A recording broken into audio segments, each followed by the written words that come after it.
Hello friends, welcome to my channel next target में। आज मैं आपको यूपीपी हिंदी के इम्पॉर्टेंट क्वेश्चंस को सॉल्व कराने जा रही हूँ, जो बिल्कुल सिलेबस के आधार पे बनाया गया है और ये आपके एग्ज़ाम में बहुत ही हेल्पफुल हो सकता है और इसे आप करके आराम से अपनी तैयारी को और भी बेहतर बना सकते हैं। तो चलिए आज की वीडियो की शुरुआत करते हैं, जिनमें हिंदी का ये यूपीपी हिंदी का क्वेश्चंस है, जिनमें पहला क्वेश्चन से स्टार्ट करते हैं। पहला क्वेश्चन है, निम्नलिखित में से शुद्ध वर्तनी वाले शब्द का चयन कीजिए। तो इनमें से शुद्ध वर्तनी वाला शब्द कौन सा है, ये आपको चयन करना है। तो ऑप्शन ए है अतिरिक्त, बी है मीमांसा, सी झुर्रियाँ और डी प्रश्नोत्तर। तो इसका राइट आंसर है झुर्रियाँ। झुर्रियाँ जो है वो शुद्ध वर्तनी वाला शब्द है, बाकी मीमांसा गलत है, ऐसे नहीं लिखते। अतिरिक्त भी गलत है और प्रश्नोत्तर भी गलत है। अगला क्वेश्चन देखते हैं। निम्न में से उस विकल्प का चयन कीजिए जो प्रत्यय शब्द का सही विकल्प है। उत्पन्न, अनुमान, भ्रमण और प्रयोग। तो इसमें राइट आंसर है ऑप्शन नंबर सी, भ्रमण। इसमें अन प्रत्यय लगा हुआ है, भ्रमण में अन प्रत्यय लगा है। ओके, तो अगला देखते हैं क्वेश्चन। जो किसी विशेष समय तक ही लागू हो उसे क्या कहते हैं? अपरिमेय, अभिमुख, अध्यादेश या अदम्य। तो जो किसी विशेष समय के लिए लागू हो उसे अध्यादेश कहते हैं। हमारे भारत में भी राष्ट्रपति शासन में अध्यादेश लागू होता है। ओके, तो अगला है चौथा क्वेश्चन है, कौन सा व्यंजन तालव्य वर्ण नहीं है? तो तालव्य वर्ण कौन सा नहीं है, इसकी पहचान करना है। श, ञ, च और श। तो ये जो है वो तालव्य वर्ण नहीं है, बाकी सभी तालव्य वर्ण हैं। अगला क्वेश्चन है, च वर्ण में कितने महाप्राण व्यंजन वर्ण कितने होते हैं? तो च वर्ण में कितने महाप्राण व्यंजन वर्ण होते हैं? तो च वर्ण में 2 महाप्राण व्यंजन होते हैं, जो 5 होता है, क, ख, ग, घ, अ, ये पूरा इसमें इसमें जो है वो पहला, तीसरा और पांचवा जो होता है वो अल्प प्राण होता है और दूसरा और चौथा जो होता है वो महाप्राण होता है। ओके, तो नेक्स्ट क्वेश्चन, छठवां क्वेश्चन देखते हैं।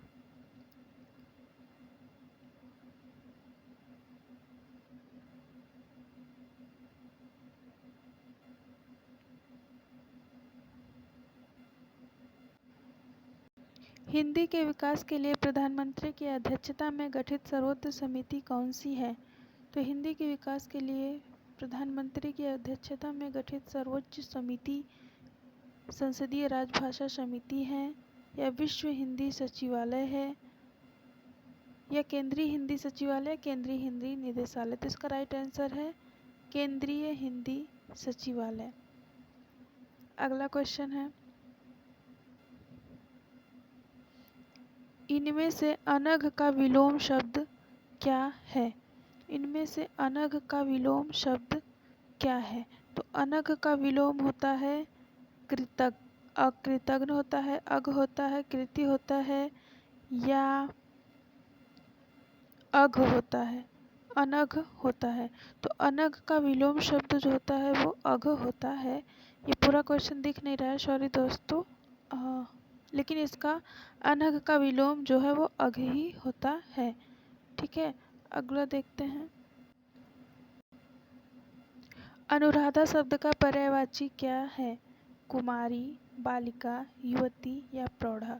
तो अनुराधा शब्द का पर्यायवाची युवती को बोला जाता है। ठीक है, अगला है, झरना शब्द का पर्याय क्या है? तो झरना शब्द का पर्याय किसे कहते हैं? तो आप सभी को पता होगा, अक्सर झरना जलप्रपात को कहा जाता है। झरना जलप्रपात को कहा जाता है। ओके, अगला देखते हैं। खाक छानना मुहावरे का क्या अर्थ है? तो खाक छानना मुहावरे का अर्थ क्वेश्चन नंबर 10वां है। इसमें ऑप्शन ए है किसी चीज़ की तलाश में बहुत हैरान होना, बेकार का काम करना, मंद प्रयास करना, उक्त सभी। तो खाक छानना का मतलब है कि किसी चीज़ की तलाश में बहुत हैरान होना, इसका होता है खाक छानना। अगला क्वेश्चन है, अनुज खाकर सो गया, यहाँ क्रिया का कौन सा रूप है? तो अनुज खाकर सो गया, अनुज खाकर सो गया, यहाँ क्रिया का कौन सा रूप है? नाम धातु क्रिया है, प्रेरणार्थक क्रिया है, कृदंत क्रिया है या पूर्वकालिक क्रिया है? तो अनुज खाकर सो गया, इसे ये जो है वो पूर्वकालिक क्रिया में आता है।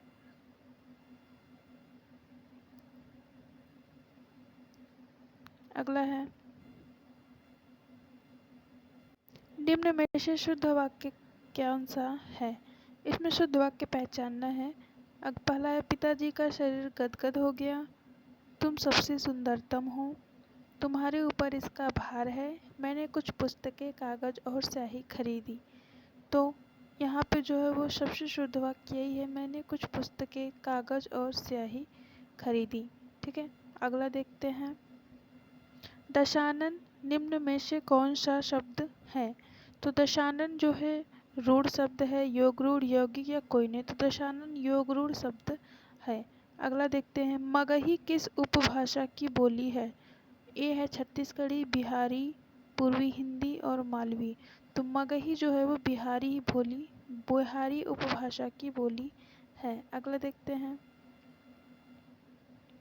निम्न में से तद्भव शब्द कौन सा है? नग्न, दक्षिण, द्राक्षा, दाढ़ी।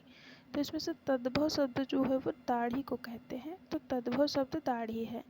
अगला है, अत्यल्प में कौन सी संधि है? अयादि संधि, स्वर संधि, गुण संधि या वृद्धि संधि। तो अत्यल्प में अयादि संधि आती है। ठीक है, अगला देखते हैं,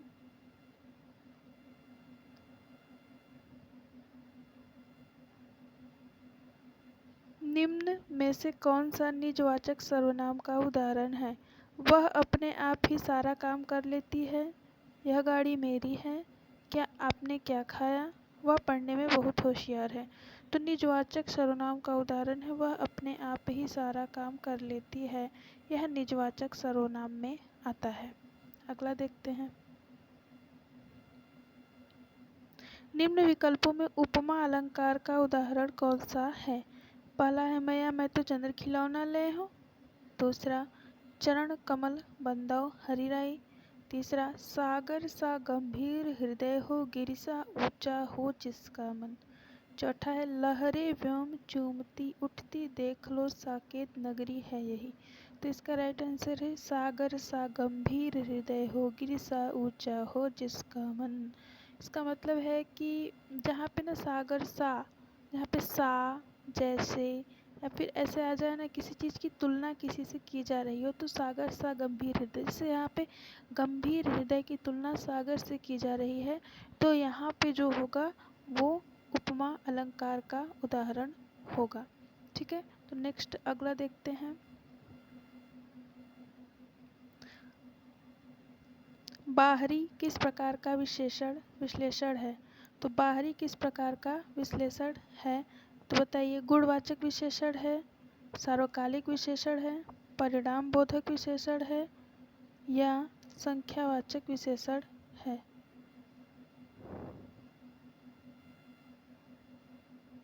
तो बाहरी जो है वो गुणवाचक विशेषण है या सार्वकालिक विशेषण है, परिणाम बोधक विशेषण है या संख्यावाचक। तो बाहरी जो है वो बाहरी जो है